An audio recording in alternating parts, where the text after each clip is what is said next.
aming labas ng bahay. Yan, guys. Ayan. So, dito tayo sa loob, guys. Ayan. So, maging last day na natin ngayon. Ito na ang ito yung aking 6 na employer, guys. Ayan. So, lilipat na natin. Hindi natin alam kung kailan. Kahit 10 months ako rito, na-miss ko rin naman tong bahay na to kasi nga, alam mo naman. So, ayan ang aming kwarto kasi may sarili kaming kwarto. Kahit magulo yan. Inayos ko na kasi yung gamit ko, guys. So, ready na. At saka, ito yung napuntahan ko na may pangalawang may sariling kwarto, guys. Tama, pangalawa. Sa pang-anim. So, magiging 7 employer, guys. Ayan. So, gusto ko yung ako yung nagluluto ng food ko kasi nga makagulay ako.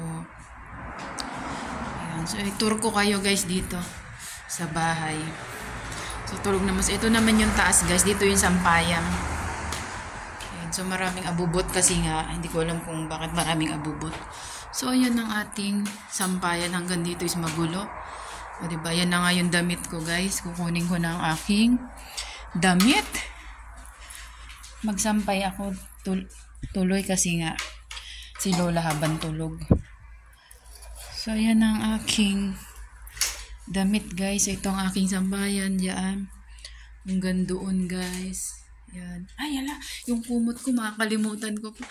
Guys. Yung kumot ko. Kalimutan ko pa. At ito yung sapin nga pala na nilabhan ko para kung may papalit man sa akin is malinis na. So, ayan nga yung pizza, guys. Yung sa harapan ng pizza. Yan yung bintan. Yan. O, diba? So, ayan na ang labas. So, ito na ang aking pang-anim na employer na aalis na ako after 10 months, guys.